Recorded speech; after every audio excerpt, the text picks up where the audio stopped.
Hey, everybody, I'm so glad that you're tuning in. We're doing another episode of Mirror Word Chats. And you guys, these are fun conversations where we just get to grab a cold beverage. It's not a coffee this time because it's being recorded in the evening, got some sparkling water hanging out, and having a conversation with my new friend, Kelly Rieland, who is in Minnesota, and I'm in Texas, and we are in the same time zone, but states apart, and having a little mirror word chat. Say hey to everybody, Kelly. Hey everybody, how you doing? Good to see you. Good to be here. I Good to love the meet shirt. new family members. I know. You know, this is so fun because just recently I had put out a message on the Mirror Word, just going, hey, you guys, if people want to do interviews, please reach out. Because I don't know everybody, so I can't always reach out. And, Pamela Emery just is like, you need to chat with Kelly. And so I love that we had the opportunity to connect because I think I've seen you a little bit on there, but I don't know. Are you on the Mirror Word Bible study very regularly or not really, Kelly? No, not regularly. I haven't been able to much this this year. I was on there for a stretch there, and then just this year's been busy, and I got things going on Wednesday nights. Like if it was a different day, I would, but some of the Sundays I've been able to get on, and things are slowing down. Hopefully, you know what I mean now. So then hopefully I'll be able to get on Oh, good. more often. But Yeah, yeah, good. I saw you this Sunday. And you know what? yeah, For folks that doing these interviews, it doesn't have to be people that are regularly on there because there are a lot of people interacting in different ways. And I mean, we're a community that is just woven together through love, through this union, through oneness. And it's amazing to be able to just go, oh my gosh, I didn't know that person lived in the same state as me, or maybe we're learning from different teachers in an area that people can connect and reach out and after watching a video and message people. So it's so fun to be able to connect people with other yeah. people. Yeah, Yeah. absolutely. I'm glad because since meeting Patrick and Pamela, and connecting with them guys, and then Schwartz and Schubers and Gideon and Rob and all these people, Moses and everybody, we've been hanging out, pretty Oh, often or as we're able, ever since I was able to connect with them guys. But so it is nice, getting to meet people that's in the same area. I think one of the consistencies that I see with lots of people that are on the same page, like as union and oneness and stuff like that, is we've all been in a place of being kind of just alone, you know what I mean, or tucked away with not too many people by us to be able to fellowship with, yes. so it kind of seems like we're starting to kind of get people that are close that we can connect with and actually hang out with and see people face to face, but it Yeah. seems to be no matter what, everybody I know all over the world that we're kind of, God has us kind of tucked away and we're not by too many people that might believe like we do, so it's good to connect with people and meet more people. And I think, that things are kind of just coming together now, I feel that way. So I think you're right. It's interesting you say the kind of tucked away, but I think it's expanding and expanding, and these conversations are opening up in so many different ways. And realizing that, like, where I am in a big city area, I have a lot of connections and a lot of Christians in the South here. Yet realizing that a lot of folks feel like they believe the same elements anyway of the same message. They just haven't been exposed to the bigger picture of yeah, what this actually, how it shifts things. So, for example, we were talking about yesterday on the UK Sunday morning mirror group, which, by the way, for folks that are not regularly on the Mirror Word on Wednesday night, there are a lot of other ways to connect. in recordings. So for example, there's the Sunday morning, 9 a.m. It's a different format, but we're doing the same thing. We're connecting with other people. Armando has a roundtable group, I believe, on Thursday mornings. So if people want to connect but aren't free on Wednesdays, put a note in the Mirror Word page and just say, hey, what are other ways to connect? So, and find out, plug in. Sometimes it feels scary, but you guys, it's a beautiful thing when we can have conversations or reach out to people and hop on a one-on-one Zoom like this. Maybe it's not recorded, but you get to have conversations with people. So backing that up though, I love what you said about how you're up north and you're not far from Jesse and Gideon and Moses and some others there, and you guys can get together. But then what does it look like when we invite a neighbor, invite a friend who we used to go to church with, who's kind of open but kind of not? The conversation can change completely when it's not just one-on-one and we feel like we're trying to evangelize and we don't want to do that. But when we just get to live it, and then people become curious, so the more we do get with other people, the more that people are like, oh my gosh, how did I not see this? Yeah. With your friends, your family, organically, of course, not that because we have to, it's just we get to, if that information is there. And the great thing about this message is I was, evangelizing, you know what I mean, nonstop since the first day I had an encounter with Jesus. And, when you evangelize the old way, it doesn't, you know what I mean? There's some people that come to the Lord, but a lot of people get, turned off by it. But when you share this message, I mean, it impacts the difference in impact and on how it impacts people is amazing. They're like, I've never heard anything like this before. This is so good. This is so good. This is so good. Yes, it is so good. Oh my, So effortless. and you don't try. Before I was always trying. I'd always make sure to, evangelize or try to pray for somebody when I go to the store or something like that, and now, like you said, it just happens organically, when things come up, you share, I can talk with my neighbors about it and people that come over there and they're all like, whoa, this is great, it's just when you talk about this with people now and share it, knowing the truth, our understanding of union, we've never been separated and stuff. I mean, it is a completely different reaction to people. You know what I mean? They're not guarded anymore when you tell them the real good news. Yeah, I love that. Which, leads me to ask you, because we only met 20 minutes ago, so Yeah. if that, not even that long ago, tell me a little bit about you. You said when I met Jesus. So give Yeah. us a little bit of background on how maybe tell if you would like that Yeah. story, hey, when I met Jesus, and Yeah. then when you met when that encounter and that relationship with Jesus morphed into this absolute, perfect, real, undiluted gospel. All right. So there's two. Absolutely. So I had grown up going to Catholic school, Catholic church, but I had never um seen anybody that was different. You know what I mean?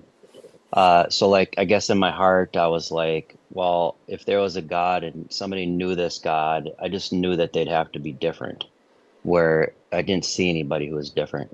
So I was like, well, the people that go to church are the same as people that don't. So I kind of just, at one point when I was young, I said, God, I just said, if you're real, you're probably so mad at me because and can't forgive me because I can't do all these things that they're telling me I need to do. So I'm not going to try. I'm just going to do my own thing. And no matter what, I'm never going to talk to you. I'm never going to call out to you. I'm not going to ask you to get me out of trouble or anything like that. So it's just what I did. I went and just did my own thing. I got involved in drugs and stuff and selling drugs and getting in trouble, got arrested, went to prison, been arrested several times. But then I got a federal case and I was facing a lot of time with that. And when I was in the county jail, there was a friend that I had been selling drugs with for like 5 years on the streets or more. And he was about ready, they were going to deport him. He was from Zimbabwe. And he got me, I'm just giving like a short rundown of everything. He got me to come up to a service and tricked me to get prayer. He said the guy was just going to pray about my court case. I said, okay, I can't hurt because I'm facing a lot of time. And he told the guy I wanted to give my life to Jesus, but I didn't hear that. And the guy come over, like, hey, praise the Lord, brother. You want to give your life to Christ? So I was like, yeah, sure. I didn't know what he was talking about. If it's a get out And of jail free card, yeah, sure. I was like, sure. I'm thinking he's just going to pray for my court case. And he put his hand on my head and I don't know what, just it felt like oil was being dumped on me, but on the inside, and just real slow. I felt this presence, this warm, tingly feeling coming down, and I was completely blown away. I couldn't believe that this was happening. I didn't know what was happening. It went all the way down to my feet. It was just a real slow process. And then the guy said, "Whoa, did you feel that?" And I said, "Man, I feel something." He said, "I felt the Holy Spirit go into you." And I'm like, "The what?" And it just felt like 1,000,000 pounds was lifted from my shoulders. I swear I was floating. I knew I just had all these revelations after that. I knew God was real. I knew Jesus died for me. I knew I was, going to heaven. You know what I mean? At that time, God spoke to me in the language that I knew, you know what I mean? Or that Yeah. that Yeah. I would get at the moment. And, and I was completely changed. I had no hope before that. I knew I was either going to be in prison or selling drugs or dead. I didn't have any hope. My only hope was gonna, prison was what was my retirement plan. Yeah. You Wow.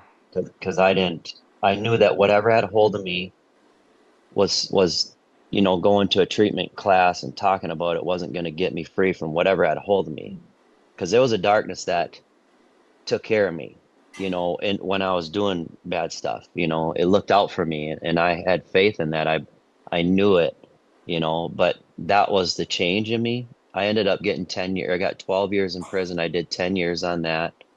And but I'm thankful because it was only 2 months into my sentence when I had that encounter with Jesus. So the whole time I fasted, I prayed, I read the Bible, and I guess right off the jump, being as it he hit me that way, and the way that happened, I was like, you know, I was like, I was his complete enemy, and he came in and hit me like that. I was like, my God, I have to give my life to this Jesus, and I want to get to know this Jesus. So I was all the way in, and I was just different. So, I fasted, I prayed, I read the Bible the whole time. That's all I did. And I witnessed the people, I evangelized, I, did all that stuff. I instantly, like, I believed that what happened with the apostles is supposed to happen with me. If he could do that through them, then he could do that through me. It was just a matter on how do I get that to happen through me? How do I get to see healings when I pray for people? How do I get to, and that was I believed it. I believed it with my whole heart, even though I did not see it the way that, you know what I mean, it was in the Bible. But I still believed it. I stood on that. And then God just started setting me free from more and more stuff. Like he changed me from things that I never knew I could be changed from. And Let that me ask you caused a me, quick question. Let me pause you for 1 second on that. yeah, yeah, Because, yeah. like, so all of this is happening, um, it's happening to you, but then I also hear you saying, but I needed to know how. Yeah. So, like, were you, like, this stuff was just happening for you naturally? It was just, like, effortless, but yet your mind started going, but how do I keep going? Or, like, where's Well, the mind at play in there?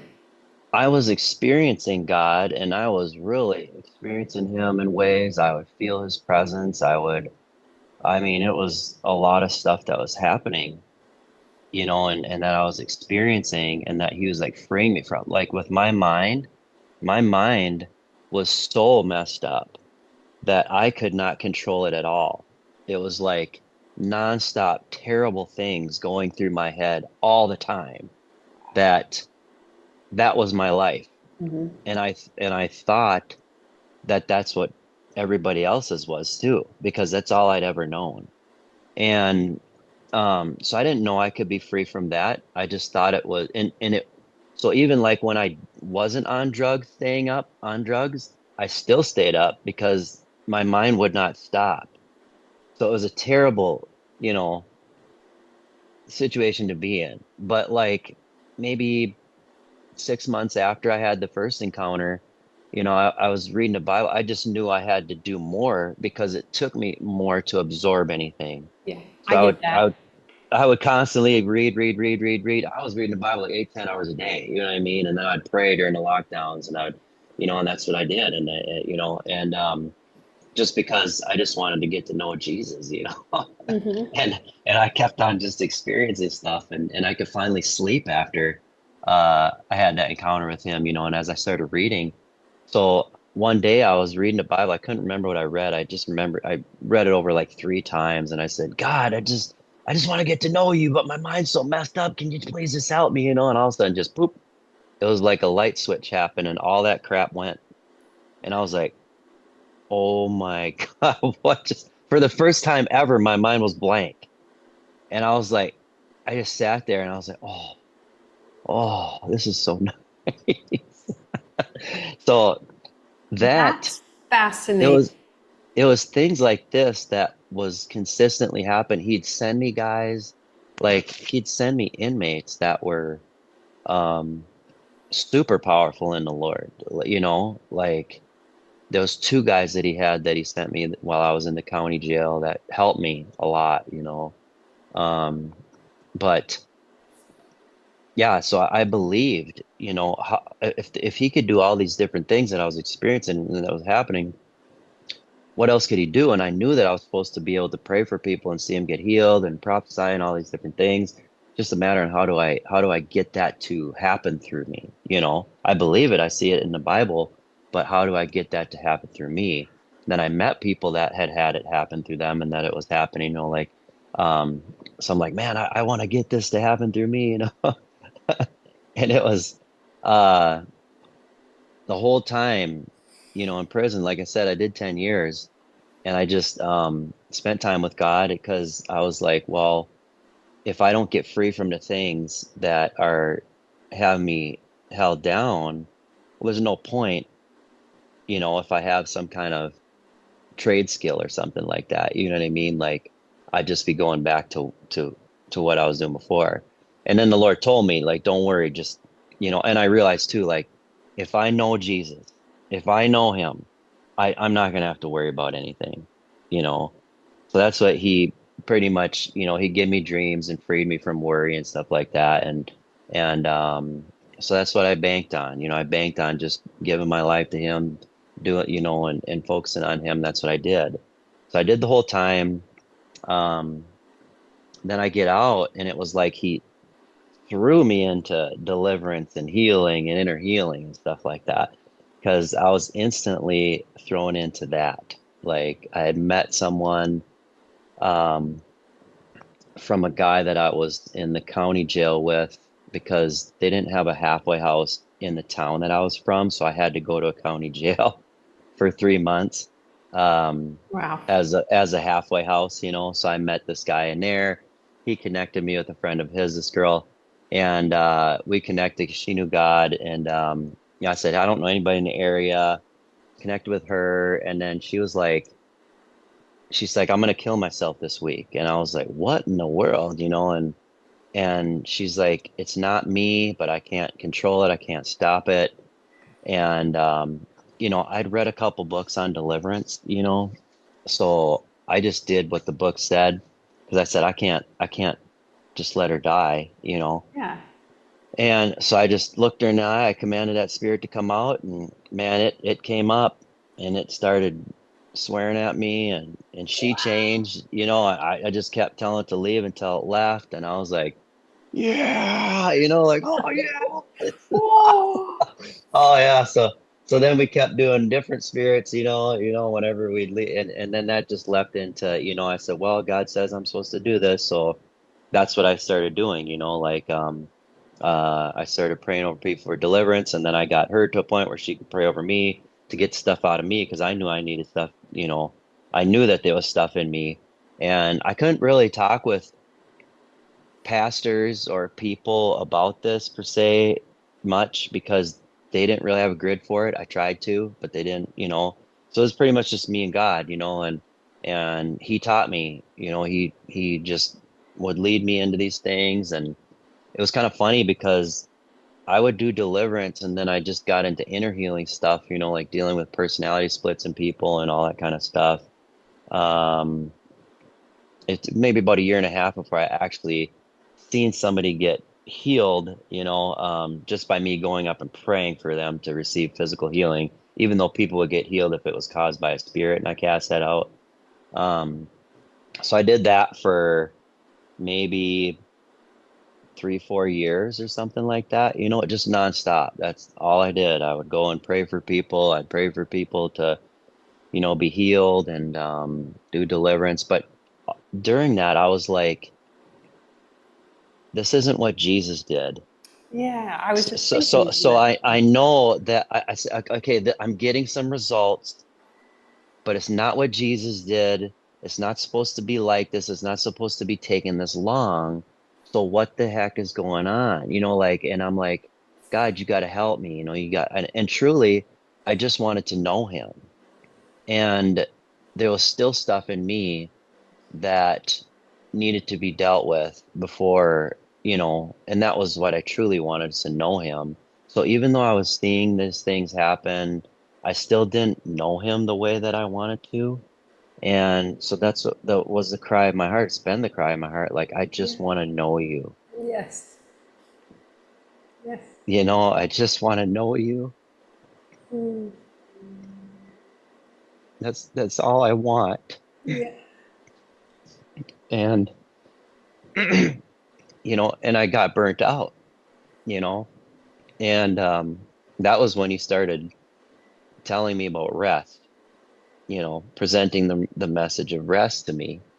And I was like, I said, "Oh yeah," because I had several people tell, man, I think you need to rest. I think you need to rest. And I was like, all right, okay, I'll take a week off and maybe get some sleep or something. Because I was like going out praying for people like dang near all night, and then coming back, and I worked on a turkey farm, and then I have to get up do chores, so I wasn't getting much sleep. It was hard for me to stay awake, you know what I mean, when I was driving. And um, he pretty much had to take my car and sit me down, you know what I mean? Like before.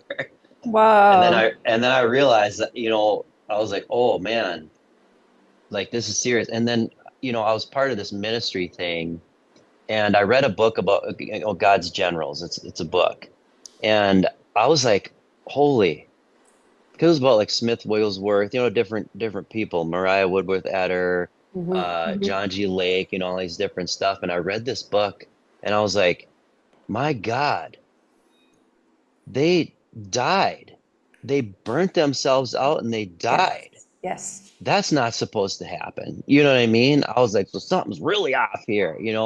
So that was a thing that struck me too. So all these things he started presenting to me, and then I was like, okay, I just need to. And once I did stop doing the ministry, like it took me like 3 months of just getting regular sleep and not doing anything, before I actually like recovered, before I felt like because I would, you just get in a spirit, and it would carry you. And then once you're technically out of it, then it would just hit you. It took like 3 months or more of me just sleeping and doing nothing before I realized like, wow, I think I'm recovered enough. You know what I mean? And then by that time, I was like, okay, what do I need to do? And he just said, stop doing all this stuff.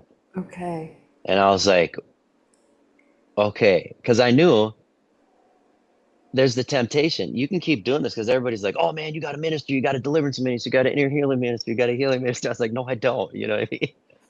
I just want to know God. I don't want to, I don't want to have this stuff. I just want to know God. And I want to have all that, I want to experience all that he has for me, within relationship and intimacy, Yes.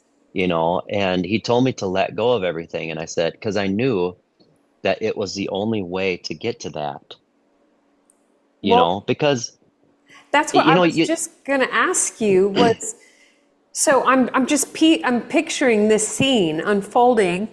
What was the time span? When did this start? So when did you get out of prison? I got out of prison in 2013. Okay. And then it was probably 14, 15, 16, maybe in 16 or 17 when he said to stop. Okay. And he was very adamant of like, he said, stop doing this, especially the inner healing stuff. He said, don't do that anymore. Like he was very, and then the Oh, other stuff, like the other stuff too, but I still would pray for people some to, to get healed after that but I did let go of the things. I did let go of it. And that's what was happening. He was having me let go of the gift, yes. as Chris Blackaby explained. And I didn't know about that. I didn't know about Chris because I never heard about Chris. It was just God talking to me, telling me to do stuff. And it was because he told me to stop it. And then I was like in a limbo period because I knew he was taking me to the place where I needed to go, like intimacy and that stuff. Um, but I had never heard anybody say anything about this. And I met a lot of big name ministers, men and women. I was involved with different ministries, and I've met a lot of the famous ones because I was like, I need to find out if they know what's going on. And what I realized is they were okay with the way things were.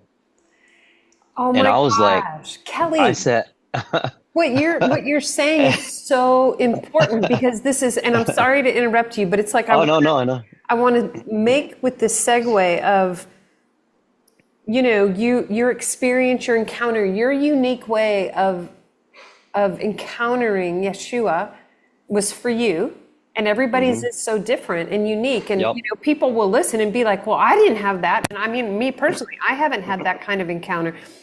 I have not had those kinds of like it. This is so clear. This is what you're doing, and then he wants you to do this. Then he wants you to do that. But what I'm seeing is this arc of where he's taking you, like on this beautiful journey of you are going to get this gamut. You are going to get this full gamut of learning experientially of who I am. Yeah. And then as your heart is being like, I, I don't know, testing is coming up, but that's not the word I'm looking for. But it's Hmm. this like a growth, like this accelerated learning path of nurturing you so closely and going, you're going to see this whole thing of what man experienced, but where your shirt's perfect for this. This love, Yeah. this love that's growing. It's not about the doing, and it's moving into being and in Yes. that place of rest and into that place of shalom, of Yeah. peace. Anyway, so I just love seeing this arc. So as it continues, so he's moving you out, your heart is growing in that desire for intimacy and Yes. and knowing him. Then so what happened next? So, so he tells me to let that go. So I did. I stopped that, I will still pray for people like to be healed, or try to or I would cast a spirit out of somebody if they needed, but the inner healing stuff I didn't do like that. Um, so a friend of mine, we met this lady from South Africa. Her name's Amelia, and she had something that I know that I needed. And so I got to know her. We got to know her. We had her come and then we got to know her. had her come and she did some conferences, and she was the first one that presented this message of union and oneness and stuff like that, you know. And she's from South Africa. So she was the first one who presented this. So we had her come. She did this conference for a week. She stayed here for a week, did different conferences. This was And your ministry? Your ministry had her, or yeah, yeah. your Yep. nonprofit? So well, we started a nonprofit. We started a nonprofit um to help her in a way, but also we knew, you know, like I was still in the ministry, in a way, a ministry mindset, you know, Okay, like yeah, people start nonprofits and you know and all this stuff, but it didn't sit right with me. So we did that, and you know, we used the nonprofit for a few years, you know, but then the Lord said, just let it go because it's not going to be something that you need. gotcha. So she came and I sat there and I got to listen to her, you know, and I was like, whoa, you know, and I just got lots of revelation. But then after she left, I was like, well, what the heck, Lord? Like, I still don't know what in the world's going on. Yeah, I got so mad at God, and I just was like, you know, cussing him out pretty much and being like, man, so what the heck? How long is this gonna take? And I still don't even know what's going on. And then right after that was when I came across Chris Blackaby. Because the Lord, how he works with me is he'll tell me things and he'll present things to me, and I will never hear that from anybody else. And then he'll get that solidified in me, and I'm like, okay, this is what I believe you're telling me. This is what you're showing me. This is what's happening. And then I'll come across somebody who says the same thing and explains it, right? And confirms So, that. Okay, and yeah. confirms it. Yeah, I get So that too. I came across Chris Blackaby, and he said something I'd never heard anybody say. And then I reached out to this lady who had put the video up, and she's like, "Oh, I came across him like 6 months ago." And she's like, "To be honest with you, like I have to really chew on what he says because it's just far out there, you know, and stuff." And I was like, "Man," so she's like, "But check this out." She sent me this video, his Living from Heaven, and I listened to that, and I was just in tears because finally I had explanations for what he was doing with me for the last how long, maybe a year and a half or something, because it was kind of that limbo state of that long. And then also answered a lot of questions.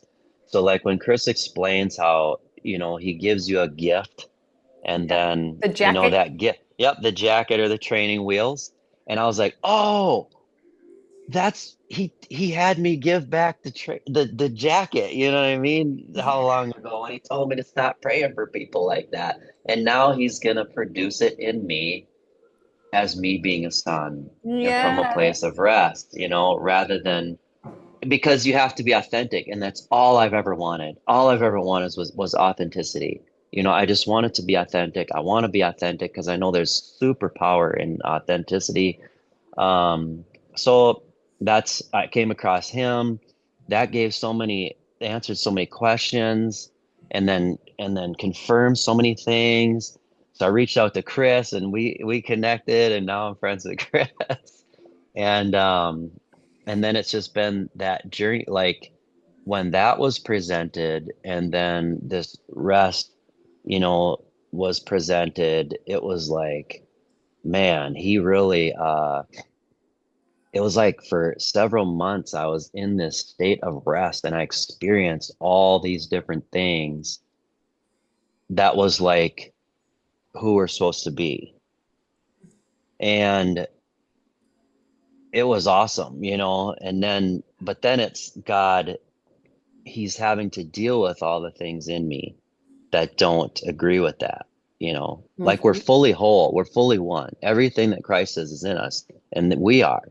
Yep. But there's these things that don't believe in that. There's parts of us that don't believe in that. There's things that are going on, you know, that Absolutely. are blocking the true self from coming out. And I think the way that the God has showed me, like an example he gave me is like, say you have a big spotlight and it's full of mud, you know, when you scrape off some mud or wash off some mud, that light automatically shines forth. It doesn't take anything else, you know. So as he removes the mud and the stuff, then the true us just comes forth. Right. So then it was really dealing with a lot of things. And that was one thing that Amelia had taught me was waiting on the Lord. It was totally different. She said, just wait on the Lord. And I was like, what do you mean? She's like, just be silent and do nothing. And I was like, for how long? She's like, until. And I was like, until what? She's like, oh, You'll know. he'll take you. You know what I mean? You'll find out. And because it was still, even though I was doing the ministry and seeing healings and all different kind of stuff, I mean, I've seen a lot of healings, miracles, you know, all different stuff, deliverances, everything. You know what I mean? Like that's all I did for how many years. And but there was still a core of me that was not changing much at all. Like it was changing, but I would say to God, I said, God, I'm gonna have to live hundreds of years before this gets gone. So something has to happen in order to speed this up. You know what I mean? Yes. So when she taught me about waiting on the Lord, it just, oh God, it uncorked all the garbage in me, like a mass amount of garbage in me. And that just came exploding forth, you know, and just having to deal with any way that I hated God, any way I hated myself, any way that, you know, that I hated people, um, you know, getting rid of anything that was in me that was not him, you know. And then that core started changing, like big chunks started getting knocked out, you know, and I was like, whoa, you know, like, so it was rough, but it was great, you know what I mean? So Um, let me ask you about that, Kelly. So we all, whether people are in this finished work message or not, we know that, that Isaiah, those who wait upon the Lord, right? The yeah, wait. And then we think waiting. And then we look at Francois in the mirror and he talks about wait, meaning kavah, that intertwining, that becoming like that dovetail connection, that coming together. yeah. So how would you look at this as a both and in that case? It was literal waiting, or are you talking you just went on with life and not entangled, entwined, dovetailed with the Spirit, stepping into that place more of union and hearing, experiencing, or was this a literal physical sit down and be quiet until He moves? When Amelia taught me this, this was me freshly, um, you know, him telling me to come out of, you know, to just stop doing this stuff, right? So yeah, you know, so she taught me that, and it was just waiting. I mean, I just wait, and then that started happening. You know, like all this garbage started coming up. I'd have to deal with that, and then, you know, the core of me was changing. So at first, that's the way that it was, and all these things started happening to me.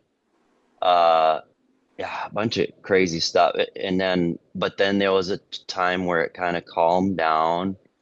And then it was because I knew I'm not supposed to have to try to do anything. Yeah.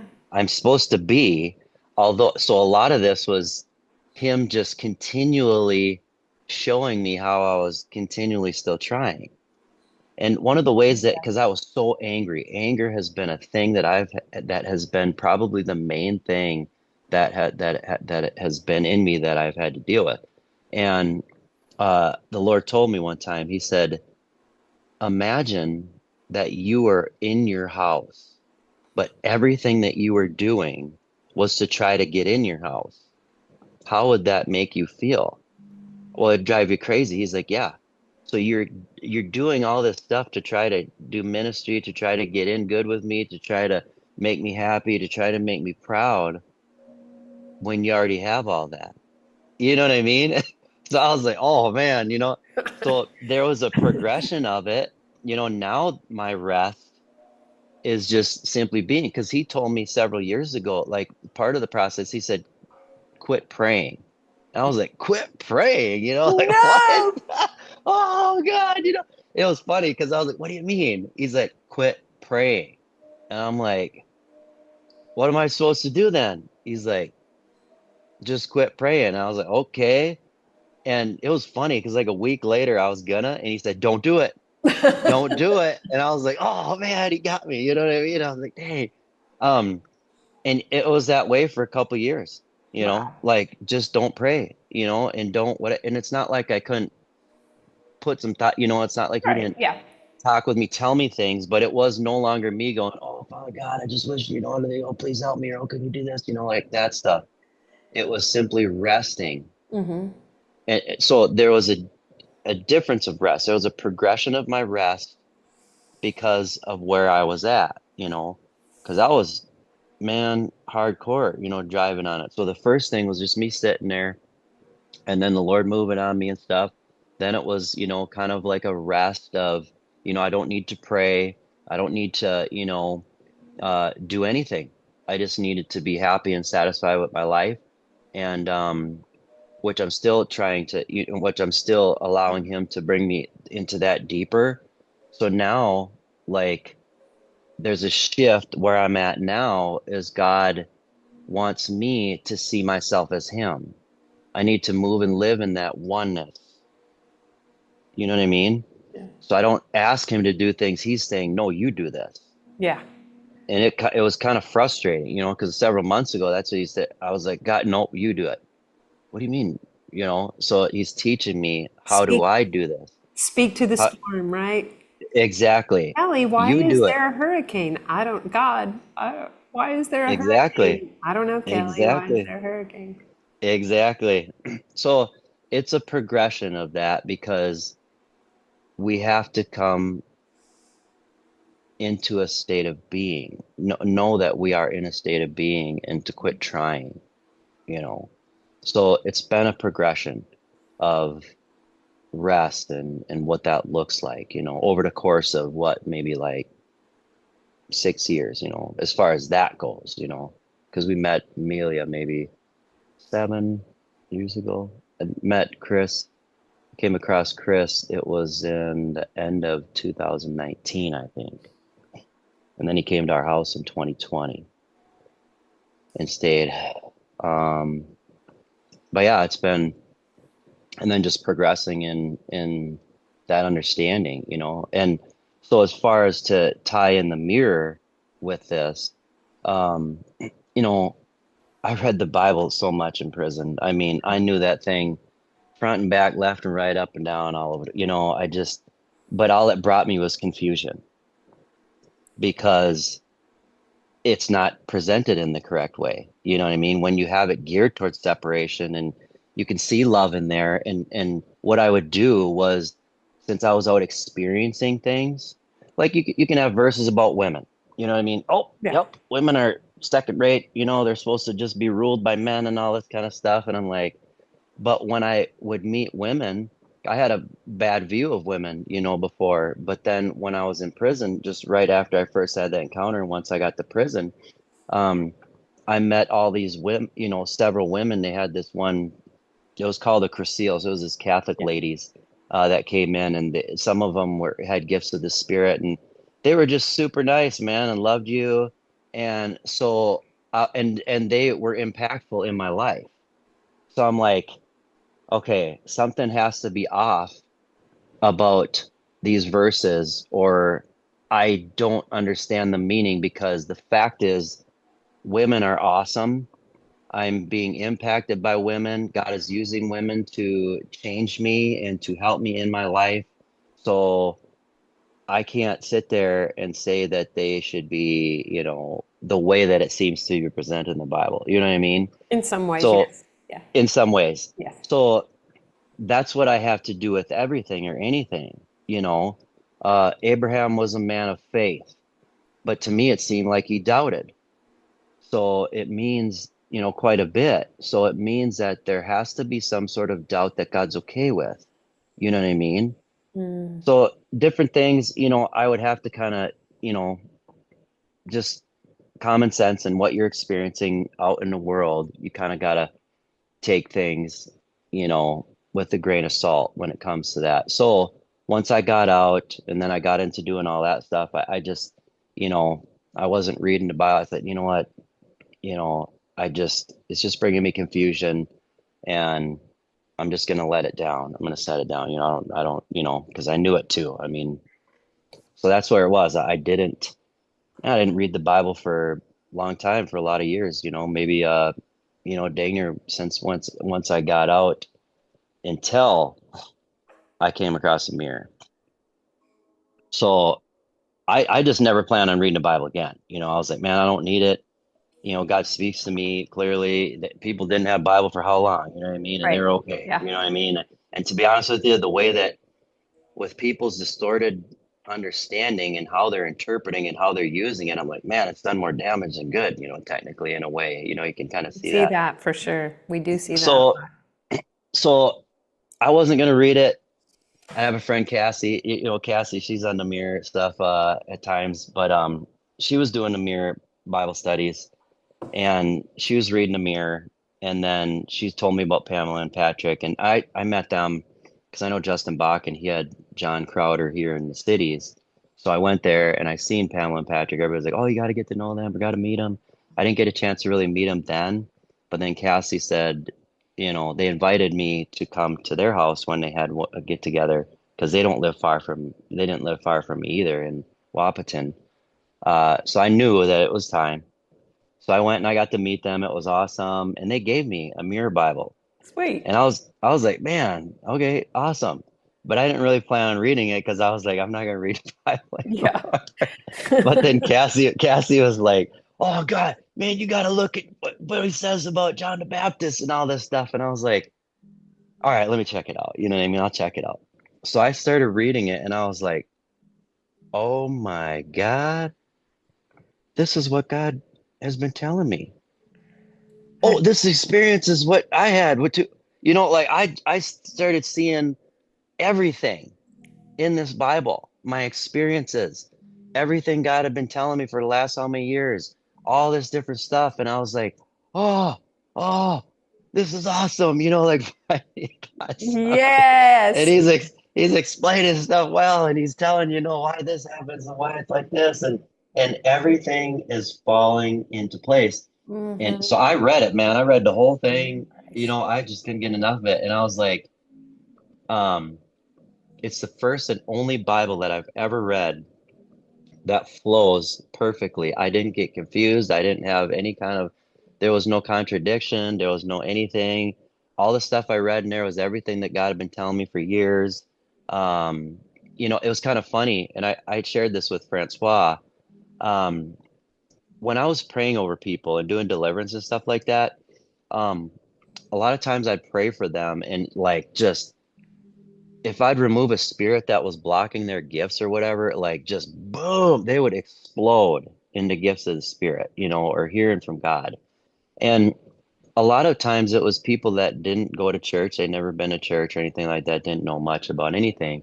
And so they weren't tainted yet. Right. They had not been programmed.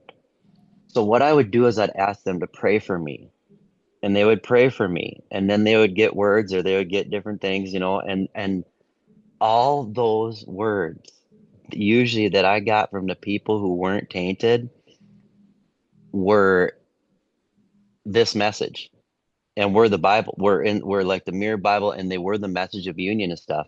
Like I had one lady pray for me, and she was praying she goes, okay, I'm seeing a mirror, I'm seeing you, and it's Jesus, but no, it's you, but no, it's Oh my Jesus. She's like, gosh. what is God trying to tell me? She's like, I don't know. And she's like, it's you, but it's Jesus and you. She's like, oh, you are Christ. You are Christ. She goes, and I was like, whoa, whoa, whoa. You know what I mean? Because at that time I didn't have a grid, for that. Yeah. And you're like, that But doesn't sound like a good thing. Are you sure? no, And I'm then you're like, like, man. oh, he's in me. This is it. And We're and then one. once you see the mirror Bible, like you mirror Christ. So I have that word directly from the Lord through somebody. You know what I mean? That is That's who we incredible. are.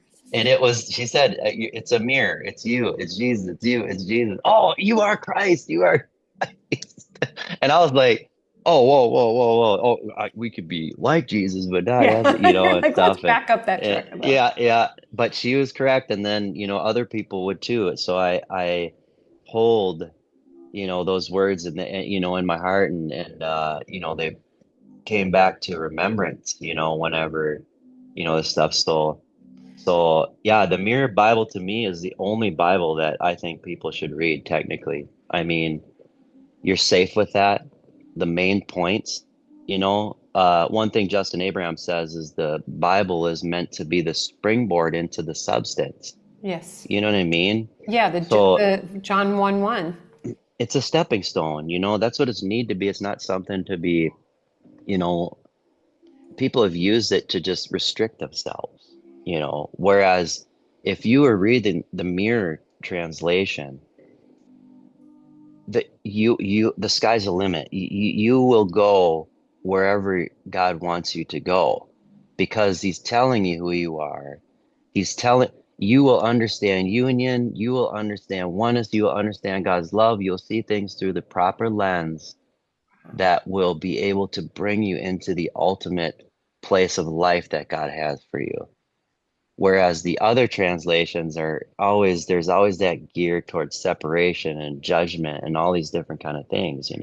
Well, and Kelly, it's like, what you just said, for folks that are new to that, that sounds scary. Like, well, I could get into places I shouldn't go, right? People are like, well, what do you mean the sky's the limit? Like, I need to make sure I'm not following the wrong spirit, da da da da da.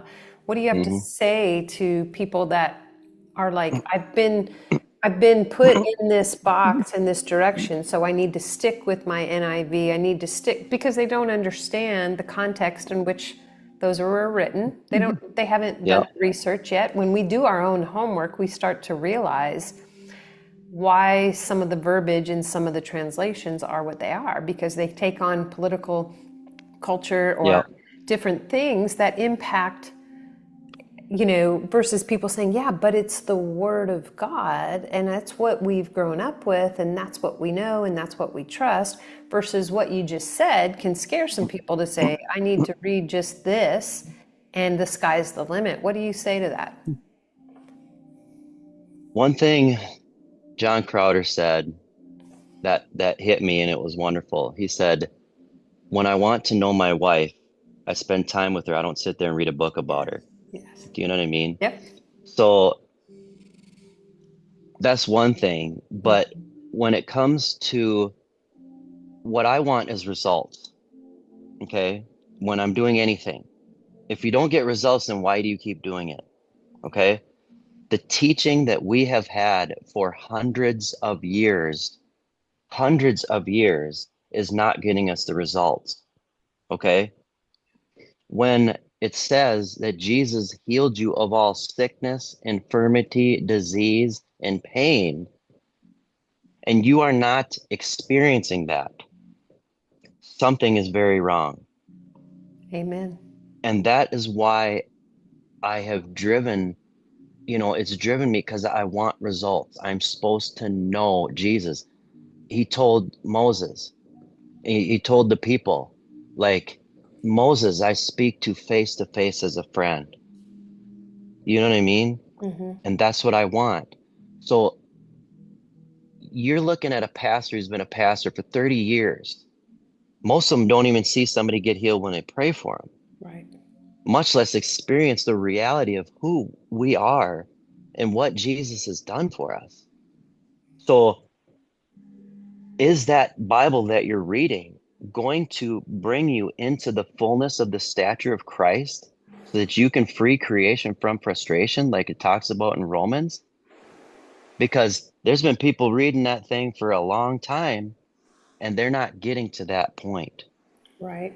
Whereas when you read the Mirror, he presents union to you, oneness to you, the fact that you're loved, that you've never been separated from God.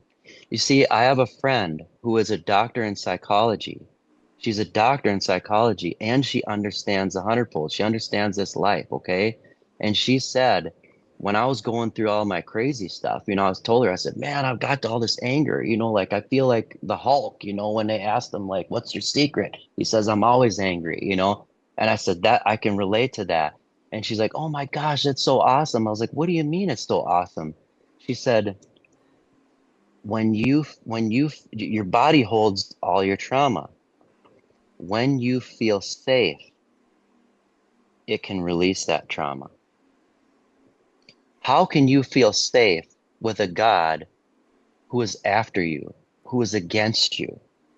So they tell you he's loving, but yet you better watch out because he's going to crush you. Yeah, and you're going to burn So in hell there's if you don't always do going to this, be that, that, and the other. there's always going to be that subconscious in you because I experienced that, that you can't feel safe with him. You can't feel safe with that God. So why would you keep reading and being involved with something that's not even getting you to the place? It's not giving you the results and getting you to the place where you're supposed to be. This is normal. Like our normal is supposed to be walking like Jesus. Yeah, Do you know what I'm saying? Like I do. it's You it's said it's not something. just a couple people that's supposed to be experiencing this stuff. It's like every single one of us should be like the only way we can gauge growth is how much we look like Jesus. That's the only way. It's not how much information you have. I knew a guy in prison that had a photographic memory. He was a mess. He knew the Bible. He'd write out all the genealogies of the kings and everything. But he But didn't know him. but he was a mess inside. you know?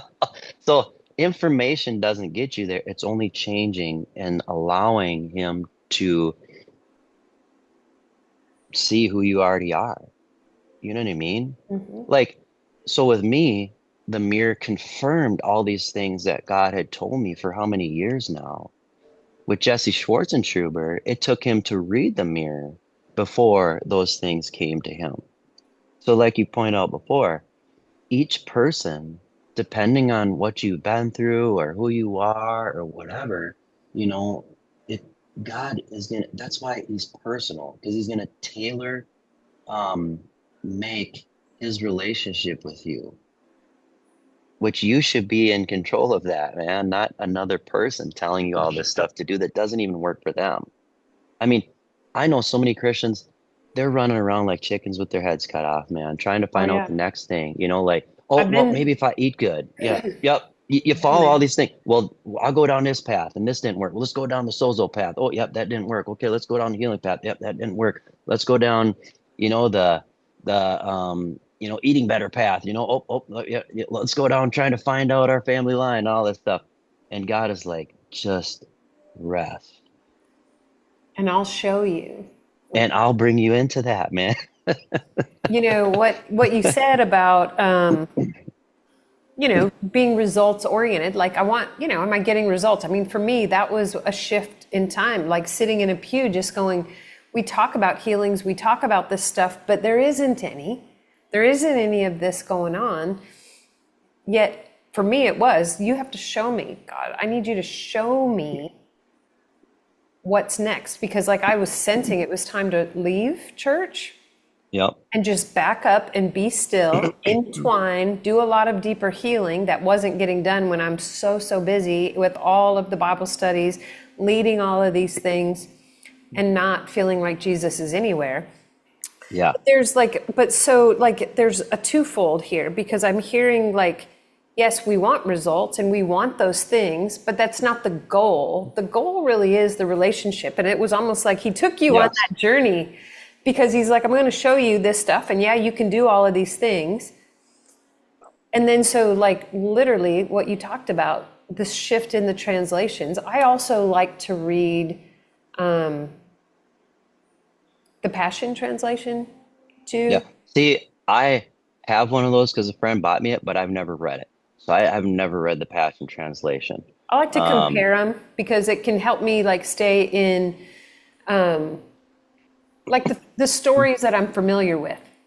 Because yep. sometimes I can miss that in the mirror. Sometimes like it shifts and then all of a sudden I'm like, well, wait, where, like I want some kind of context. So like I'll put them kind of side by side or I like a lot of the translations, but the mirror is what opens, like literally is heart surgery, just Yeah. rips it open in a really beautiful, gentle way that Hmm. that changes things, and it brings me back into that place of connection and relationship. And so like what you're saying, when yes, this can, like, it's wide open space. It's wide open space on, going back to Crowder's analogy of, if he wants to know Lily, it's to spend time with her, To not spend time with her. not to read Read about a book her. about her. But that is amazing. I mean, Kelly, we could go on, and maybe we'll have to do another one sometime. But like, this is Mm. so meaty, and so good. I don't think there's anything more valuable than when we get to hear why we make the choices we do in our relationship. It's not about like, because the old evangelizing, because here you got to go do this and say a sinner's prayer and do these things because we're supposed to. Yeah. You're like, it's changed my life. Like, Yeah. literally saved my life. I no longer have a prison retirement plan. Yes. That's right. I want to share one thing Yes, that could please. probably help people. Um, I didn't have anybody to teach me when I was like doing deliverance, inner healing, and all that kind of stuff, right? It was just the Holy Spirit leading me and guiding me. I was just like, God, you love me and you love this person, and you're not going to let anything get out of control. And that's exactly what I got. That's exactly what happened. It's because I made a call upon him and his nature. But after all that, and once he called me into rest, I said, God, I feel like you deceived me. Like, you led me and guided me through that stuff, even though it was not something that, it's like a lower form and it never would have brought me to life. Like what the heck were you doing? And he said to me, he said, it was the only thing that I could do to get you to that point of burnout where you'd actually wake up and see that it wasn't the right thing. You know what I mean? So anybody listening, like, what might God be telling you or leading you to get you to the end of yourself or the end of the belief that you have that isn't, you know, on par with, union or oneness or something like that. You know what I mean? Yeah. Because people can interpret that, oh, well, I'm getting all these results, so he must be backing me. And there's plenty that do, but that's not what's going on. You know what I mean? He's really just trying to get you to see that this isn't the way, and he has a completely different, system for you, you know. So I just wanted to kind of share that. Maybe that can, help somebody. I felt like I was supposed to share that. So, Maybe just for me. oh yeah. No. No, I just, I had time. I was in ministry. My husband, my former husband, and I were doing ministry for a long time. Not a long time, but doing some things, but doing them in a lot of our own strength. Hmm. It was post cancer for me, writing books, Mm. speaking all over the Houston area, doing things, publishers wanting to do a whole bunch with us, and then it fell flat. Like there was literally like a rug pulled out from underneath Oh us yeah. in the midst of lots of success. Yep. A trajectory, people going, we're going to do this, your platform for this, you guys are going to be Yep. this, because I had an equine therapy program. I was doing I had so many things. They're like, y'all are the superstar. And these were people Yep. from a post Mount Herman writers conference, all the big names, it was, Simon and Schuster and all the people going, we want you for this and this. And then it was like, felt like, Yeah. and Yeah. you know what? Like, it was a really painful season because of choosing to listen to those other voices in my head versus going, what are you doing? Where are we going? What are you saying? Yeah. And feeling like an absolute failure. Hmm. For a long time versus like what I'm hearing you're moved into that place of going, wait, he's showing something entirely different. Now, it has moved me in that, but Yes. slowly, painfully, lots of things that maybe, well, it doesn't matter now, did or didn't need to Hmm. happen, but did. But Yep. he's like, we're still, we're still moving. Like his time is perfect. Things Yeah. are different, but it's like there's some things for me I get to unpack in that too, and have been already, Awesome. already Yeah. have been, but I appreciate that. And Awesome. yeah, Well, I would like to like speed up the process for anybody, that I can, like you said, there's somewhat, we go through a long process, but like if we can share our experiences or the things that Laura's told us and taught us, then hopefully people can, you know, um, cut that down some, you know what I mean? Or not have to go through it or understand, why they're maybe going through something or, maybe not to fight against, this, because maybe God is bringing them into that place because, rest and true relationship is what it's all about, you know? it is so good, so powerful. Thank you for sharing this. Yeah. I Thanks for having me. know it's going to bless people. You mentioned a couple different teachers, and from time to time, we do that. And I think I love just knowing if you can think of a few books that you're reading now or things that have been like pivotal for you. Hmm. If you want to mention them, and then we'll put them in the description below this call. Okay. Well, yeah. I can mention one of the books that had a great impact on me because he really explained things well in there, this process of letting go and coming into relationship was Joseph Sturgeon's Treasures of Darkness 2. Um, that was a very impactful book for me. Um, Chris Blackaby, has been huge. Justin Abraham has been huge. Fiorella, I don't know how to pronounce her last name. Here, Do I you? think like Giordano, I think. Yeah, she'll put things up that consistently, confirm things to me or Yeah. speak to, oh, that's what God told me, there's a friend of mine, Daniel Somerville. Uh, he's on Facebook, Okay. and has YouTube channel. He's really good too. He is really good. Who else? I mean, there's been several, but yeah, Tommy Miller. Yeah. I mean, man. I'm reading his Unveiled right now. Yeah, right. I Yeah, kind of Tommy I kind of Miller. feel like Unveiled almost is going back so that like Deathless and Mm. Trans Transfigured, I think is the other Yep. one. Yep. Transfigure. I almost feel like Unveiled, like I could have read first, that kind of goes Hmm. back, reminds me a little bit of Crowder and like Mystical Union or something. A little, Yeah. a little. And then Yeah. those others might like go follow because they go deep in some things that maybe people are like, whoa, wait, what? So anyway, Yeah. great Well, book. God is good. So he says he can do far more than you can ever ask for or imagine. So um, hold him to it. I said, God, I got a big imagination. But he's blown me away. He's shown me that. So I don't even question it anymore. I love it. Kelly, thank you so much for hopping on. Yeah. 'Cause Thank I you. know it's going to be an encouragement for so many people. It's such a blessing. You guys, thanks for tuning in today and like, share, tell people about these.